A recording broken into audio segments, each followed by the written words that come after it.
नमस्कार, मी संजीवनी Kadam, Malvani food corner या YouTube channel मध्ये तुमचं स्वागत असा।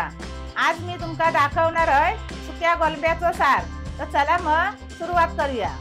सारासाठी लागणारा साहित्य: सुको गोलंब, हळद, कढीपत्ता, कोथिंबीर, लसूण, टमाटो, मीठ, कोकम, ही फोडण्यासाठी लसूण, लाल मिरची, ओला खोबरा आणि फोडण्यासाठी तेल।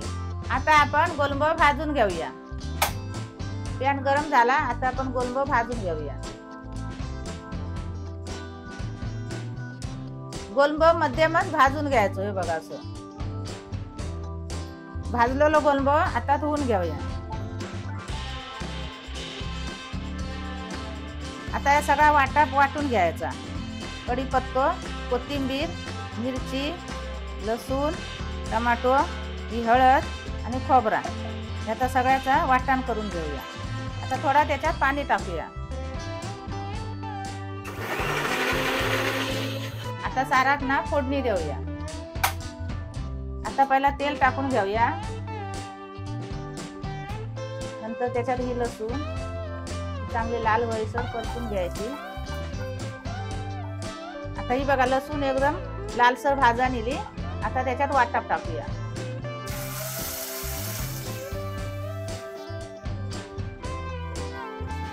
वाटप पण चांगला असं परतून घ्यायचा।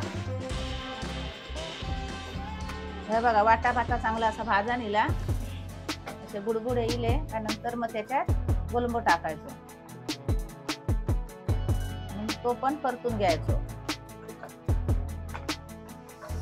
आता कालन करू जसा तेवढा पाणी टाकायचा। आता या कोकम टाकूया त्याच्यात आणि चवीपुरता मीठ। आता 5 मिनिटं शिजत ठेवायचा।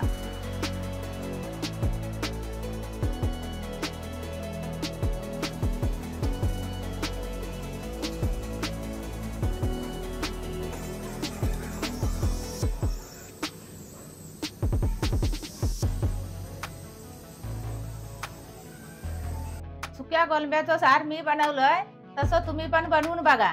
चपाती बरोबर, भाकरी बरोबर किंवा भाता बरोबर तो खाऊन पण बघा आणि त्याची चव कशी लागते ती कमेंट करून सांगा। आणि अशा या नवीन व्हिडिओसाठी मालवणी फूड कॉर्नर या यूट्यूब चॅनलला लाईक करा, शेअर करा, सबस्क्राईब करा आणि बेल पण वाजवा। भेटूया आता पुढच्या व्हिडिओमध्ये। तोपर्यंत धन्यवाद।